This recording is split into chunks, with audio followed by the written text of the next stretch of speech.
You've seen her in Barry. You've seen her in The Good Place. And now most recently she is Death in The Sandman and is also the author of 2 children's books. Give it up for Kirby Howell-Baptiste!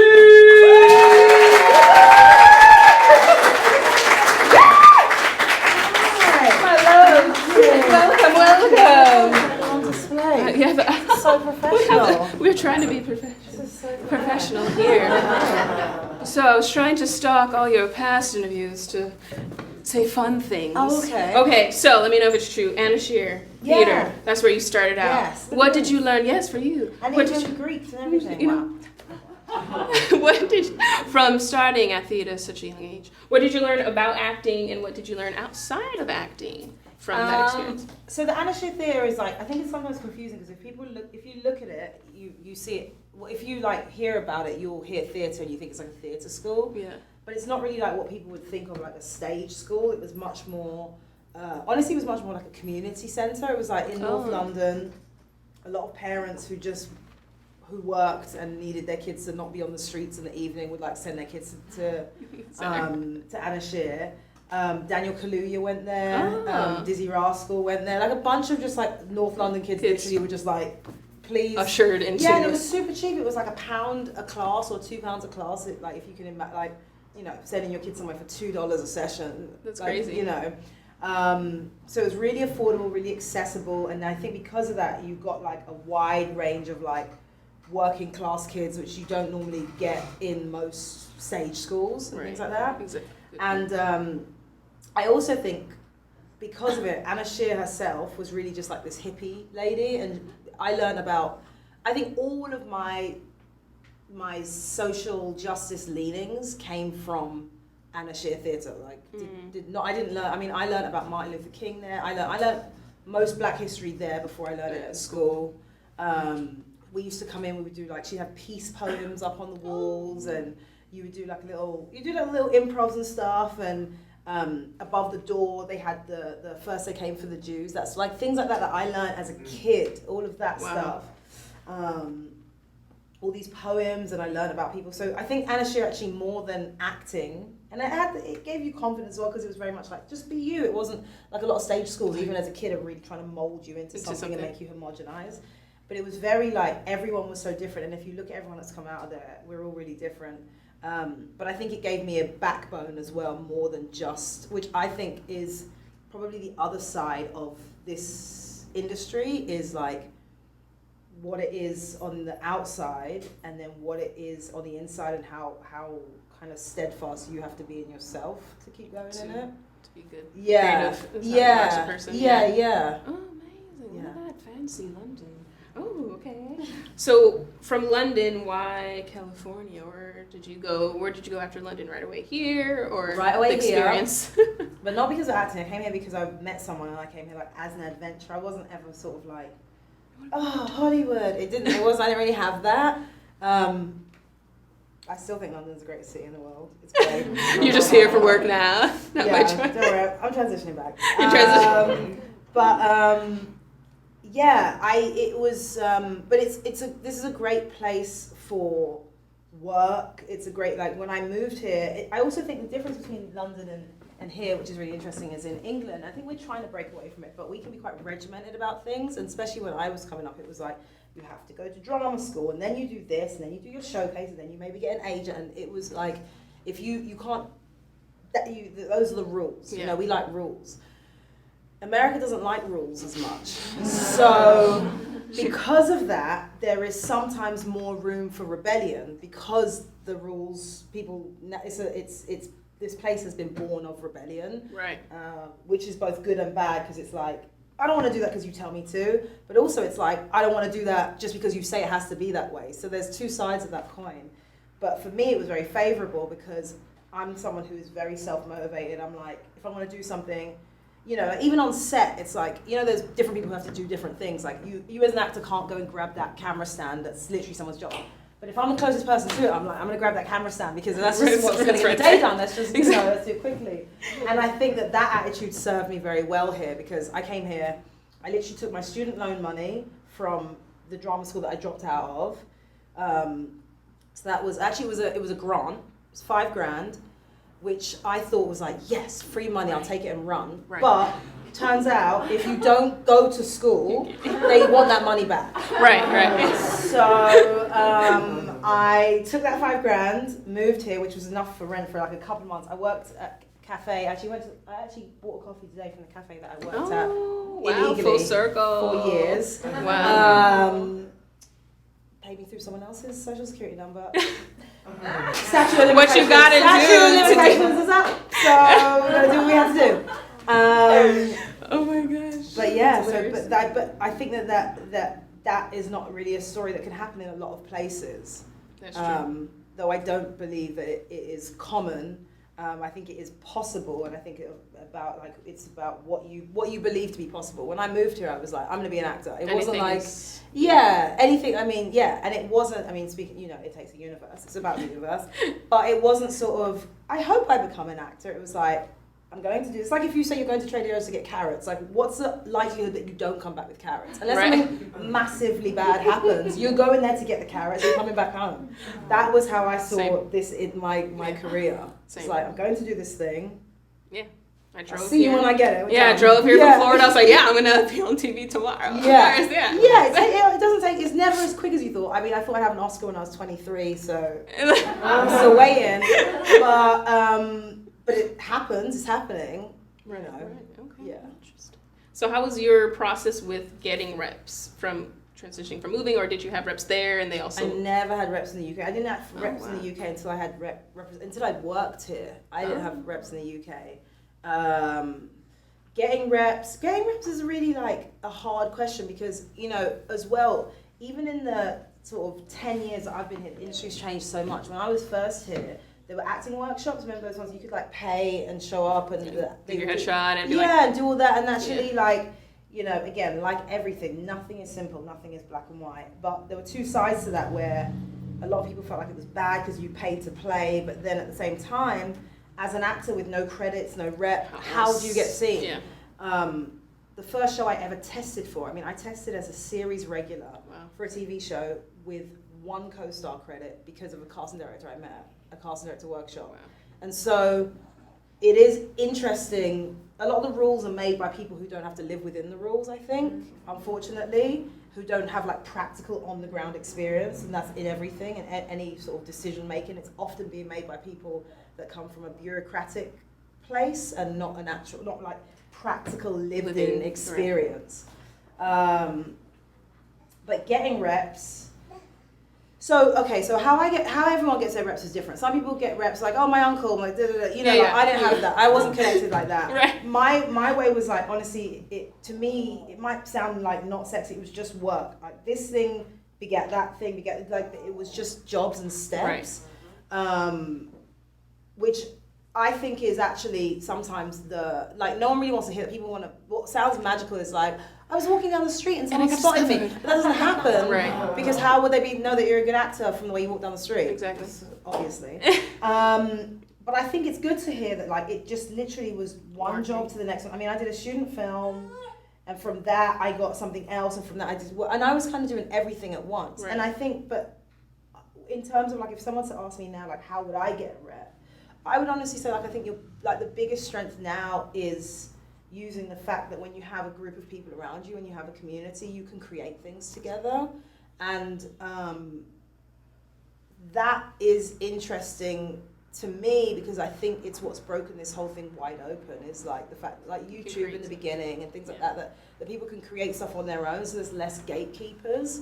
And then reps will come. Like, that's the thing, people get so like, oh, how do I get a rep and how do I get this? They'll come, like you can make a short film that does well or doesn't even do well, and just catches one person's eye, and reps will come. Like, they want money. Exactly. And if they see that you will be valuable, they will come to you. Like I would say that the focus should be creating whatever you want to create and working on what you have to work on, and they will come to you. Universe energy. I love that. Energy. What? Yeah. Okay, interesting. So you have amazing credits. What is your process when you first get the audition notice that comes in versus like Selftape? What is your process? This is how I'm gonna. Well, okay. Can I just ask? This is just purely out of curiosity. Who in here is an actor? Okay. who in here has ever been into a casting office? Have any of you been acting since before going? Okay, so you've been to casting offices. Okay, so it's like half the because I've met actors now who've never been to a casting office. So have I. So it's really interesting to me. I just was out of curiosity. Yeah. I just wanted to know like who's so that we can talk about like the differences. So what I loved about going into the offices is that like I might not have all the lines down, and you know I'll improvise, I'll figure it out. But you get to kind of win the room in your personality, right? Like that's part of it, and that's what I really miss is going in and having like a connection with people. Exactly. And also chemistry reads. How are you going to have chemistry? Over Zoom. I just did one for a series regular the other day. It's like it's how it's impossible. And I don't think casting directors would argue that either. It's just that their hands are also often tied by, especially now with COVID, people being like safety and blah blah blah. But I don't think anyone would ever say that there's any substitution for being in real life. I will say the one good thing about self-tapes is that, and you should, if you need to, is you can cheat really easily. So you can have someone hold the teleprompter, or you can sometimes you can write out your sides on a piece of paper and pin them to your boyfriend's chest and have him stand right next to the camera and read your audition. So there is that. Use all the tools you can, because auditioning is not acting. It's a completely different skill set. It's like dancing in the club is not the same as choreography. Like it's the same thing in theory, but it's a different thing. Yeah. And my advice would be, and also if you have any questions, I'll tell you everything. I want everyone to have all the information. But I would say when it comes to self-tapes, I might be diverging from the question, but I'm going to just like advice, give everyone spew. I believe very much in telling everyone as much, sharing information as much as possible, so someone else's journey is quicker than yours. Oh my gosh, that's so the whole very much. That's the whole point of this. Okay, so self-tapes, I would say cheat if you need to. Don't get in your head. Don't do like 600 takes. They will not get better after the third or fourth. Fourth maximum. Third is generally the sweet spot, because the first one you don't really know the lines. I would say when it comes to what was I going to say? So self-tapes, do that. Cheat if you need to, do that. The beauty of the self-tape, obviously, is that you can send your best take in. So, like I say, get to a good one, send it in. Do not worry about the lines. It's not a line audition. No one has got like the audition side and they're watching your tape to make sure. It's not that. It's personality. Oh, this was the other thing. I always try to say my word. It's a bag of tricks. Like they give you 3 auditions because it's like, this is what I mean by the difference between it's not acting. When you're acting, you want to be like, I feel it. This character would go here. She would move this way. It's not that. It is the first scene they want you to be angry, the second scene they want you to be funny, the third scene they want you to cry. Like that's it. It might not be exactly that, but you know what I mean? It's a bag of tricks. They just want to see that when they give you a full movie or a full series, that you can do all these things. So treat it like that. If you're going to be angry, don't do some tepid anger. Go for it. If you're going to be funny or you're going to cry, if you need to put a little peppermint oil in your eye and get the cry going, do it. Like, it's on camera. They're not in the room with you. You're not going to get any points for doing it the right way or drawing upon your real experience of someone. Of trauma. No, you're not going to and get yourself in your head because now what you used to use to get tears doesn't work for you anymore. Don't worry about it. Right. It's a bag of tricks. Do your tricks. Do it. Send it, book it. Let it go. Yeah, let it go. Just need to book it. And then let it go. And then throw the best advice I ever got was once you're done with it, throw the sides away. Recycle them. Don't worry about that job. Don't if it's coming to you, it's coming to you. Go to the next one. Like, don't sit there being like, oh, hold on, just for the callback. Just for the callback, they're going to change the print it out again.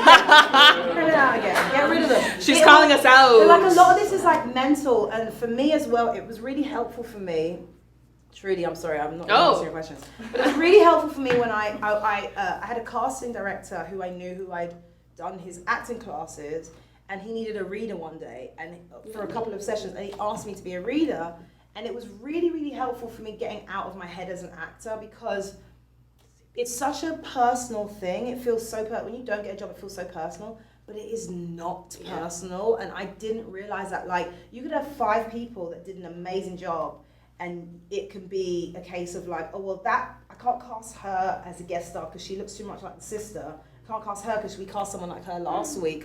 And so then it comes down to the third person who might not even be the best person. And sometimes you're lucky and you're the third person, and often you're not. Like most of the time you're not. So I think that's why I have this idea, like this attitude of like, just audition and dump it, because I genuinely believe every single role you will get will be for you, and anything that you don't get is not for you. So I don't ever believe that another actor could take a role from me. I can't take a role from anyone else. It's like, let's clap for that. I love that. Yeah, that's so true. Amazing. No, I mean, you're giving the knowledge. You're giving the knowledge. So from acting to these books. These books. Well, I know you said you dedicated the first one.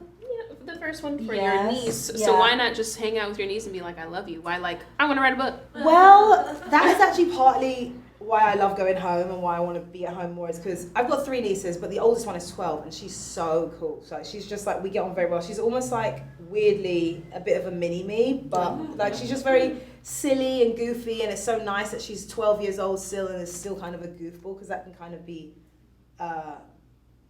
destroyed, for lack of a better word, in girls in particular, and in boys too, but for different reasons. But I wrote them because, you know, I just had all this, I mean, like I said, I genuinely believe in giving information. You should give all the information you can. I don't understand gatekeeping, because you can't be here forever anyway, so why are you not telling people the shit I think that it's they need to know? People in the industry feel like you have this great perspective of like, the job is for me, it's for me, and it's not. Some people really feel like, I don't want to tell them my secret, so they can't win. Even though if you win, we're all winning. If you win, then I'm like, Yeah, if it also, like, to say, like, my win is everyone's win, but also, like, if someone else loses, how does that benefit you?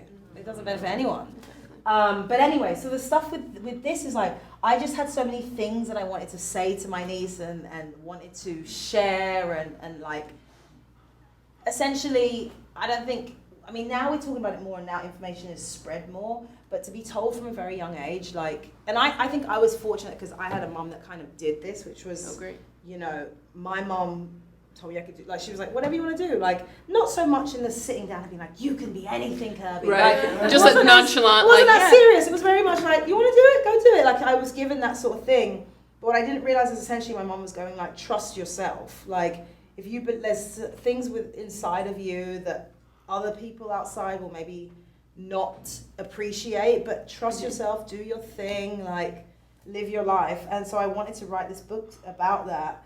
And then when I got this book, when I was like shopping this book around, the publisher is at Nancy Paulson Books at Penguin, and they said, you know, we love this book, and do you know if there'll be a second? Do you think there's a world where we could get 2 of you? And I was like, yeah, absolutely. I have an idea already. Didn't have an idea, obviously. But if you get given an opportunity, you're like, you'd be like, take it. Whether you knew you could do it or not, someone will be like, hey, like, this is the same thing with auditioning. Sometimes they surprise you in the room and they're like, we have another scene for you. Can you do it? Be like, absolutely. Give me 2 seconds. Just gonna go prep, sweat it out, come back in and do it. Have anxiety attack. Yeah. So then I wrote the second one with my boyfriend, and it was actually really great writing with him because one, he brought the idea of the marine biology, which I didn't. It was a passion of his, and then also just being able to talk about like our experiences being like a young black girl growing up and a young black man, and also being a girl from England and a boy from living in. Being born and raised in Detroit, we had such different experiences because, I mean, everyone's experience is different, but the black experience is different everywhere in this place, which is huge, and then you take it to other places and you go like, what I experienced as a British person versus what you experienced is so different. So, and then your illustrator was Jamaican. Jamaican, yeah. I was like, okay. Yeah, he's amazing. Paul Davies. Jamaican oh my god, you guys have to check that. It's beautiful. Yeah, and he illustrated both books, and yeah, he does amazing work. So beautiful. Yeah, I know it's for your nieces and nephews because I'm also aunt, not mom. Did you learn anything about yourself from writing these? Yeah, actually, and also they're kids' books because you kind of have to. Particularly when you're a new writer, you kind of have to find a place. But I really wanted these books, and I think when you read them, you'll see, like, I wanted them to be like, oh, the places you'll go. You know, like, you can give them to someone as a graduation gift, or you can give them, like, the next chapter in your life. Like, they're that sort of thing. Did I learn anything? Yeah, I did learn something huge, which was, like, a big part of the book. It came full circle, so I wrote this book, we're in 2023, years ago, before, maybe 2017, way before the pandemic. I had different reps, and I'd sent it to the person who told me they were my lit agent, and because sometimes people will tell you that they're something and they're not in the industry, and you'll be like, I thought you were a manager. I thought you were with me. Oh, you were sabotaging me the whole time. Okay. All right, cool. So I sent it to this person, and they said, "Oh yeah, I just don't really think there's an appetite for it. I just don't think it'll work." And I sort of listened, but didn't. I mean, I shelved it for a long time. Work happened. What I realized was that I was starting to work more, and this person didn't want it to invest in something that was my passion, but not necessarily money for them. So I shelved it. Anyway, during the pandemic, I was going through everything. I was locked down. I was shooting in London, so I was locked down in London, and then was at a hotel, and then ended up, because I was there for so long, moved back into my mum's house and stayed there. And so I think if I was here, I would have cleaned out my house and done all the stuff here, but because I was in London, I didn't really have anything. So what I did was just go through everything on my laptop, like pilots I've written and screenplays and things I've started and not finished, and gone through everything. And then I went into a folder which I have, which is books, and there's other ones, they're not all kids' books. And I reread this, and I was like, oh, this is pretty good. This is good. Do something with this. So then I sent it to my UK agents, who I now have, and I mean, I got a response so quickly. She was like, all right, let's get some people involved. I'll put you in touch with our lit person here, the person who does books, and blah, blah. And the ball just got rolling. So the lesson I learned from writing this book, which is in these books, I have something that says don't let the naysayers get in your way, is that you can be told no by one person, and you cannot, look, not everything, there is also, we do have an epidemic of overconfidence and underachieving. We do have that, obviously. Yeah. But that's also youth, that's also time, that's also you learn. But if you have something and you know it's good, it might not be the best at that time, but if you know something, whether it's something that you've made or something that you feel, you can't let other people's ideas of you be your own idea of you. You have to know who you are and what you do, and then I think everything will be a lot easier. That's beautiful. Oh my gosh. I feel like I should end it there, but we'll end it with the last question. Please. That's beautiful. Yeah, It Takes Universe Stories, a star of who are your stars that starting out when you're like, oh, I'll move and I'll try out acting, that helped you get to where you are today, and now with you, incredible resume, author, so past and present, who helped you to be you? So I would say my mum and my nan. I was raised by my mum and my nan. They're my parents. My nan. So when I came here with the $5,000, that was student loan money. Yeah, student loan money that they wanted back, with interest. Right. What's interest? But it's no one told me that in the beginning, So I would say my nan, because my nan, I wanted to do classes at Lee Strasberg. Classes are a whole other thing. That's a whole other talk. But she paid for a semester for me. My nan did. Even though my nan was this little Caribbean lady who, till the day she died, was like, when are you going to be a lawyer? When are you going to get a real job? So still was if that's what you want to do it. So that my mum and my nan, when I left as well, I left London when I was 23 years old, and my mum, I think most parents would be terrified to let their kid go halfway across the world. And my mum was sort of you want to have an adventure, you want to do it. And I realized that there's so much power in that, because I had to trust myself, because what else choice do you have? And you got to make it work. If you say you're leaving, if you take that money and you say you're leaving, you better do with what Caribbean parents. You gotta leave. You can't just turn around and go back and ask your parents for money. If you said you were going to do it, stick with it. Get a job, make it work. Hustle. Yeah, hustle. Because it's not. It's not ever going to be easy unless you are rich or connected. That's the truth. Unless you are rich or connected, it's never going to be easy. And they have separate struggles. Right. But unless you're rich or connected, it's not going to be easy. So just know that. Because that's easier too. If you think it's going to be easy, then it's hard. That's oh, I thought it was going to be easy. But if someone's it's not going to be easy, then you're okay. At least you prepared. That's what I prepared for. Exactly. Present stars. I have a really excellent manager who I love, who is very who trusts me a lot and trusts my taste. So when I'm I don't want to do that, I'm not doing that. No. They're okay. He's what, totally. I'm never pushed into anything. We've all had agents that push you into things. Yeah. Because I have. Yeah, and sometimes you have people who nudge you in the right direction because you can't always see certain things, but other times it's like, no. I get it that I'm your black girl, but that's not my role. I'm not from Compton. 100%. Use another black girl. Yeah, exactly. Yeah, and also sometimes it's like, oh yeah, I know this is a great director, but do I want to do this role? That's the other thing you start to get up against. It's like, yeah, I know these are on paper great people to work with, but is that going to be fun for me to do every day? No, so no thanks. Thanks. Who else is a present star?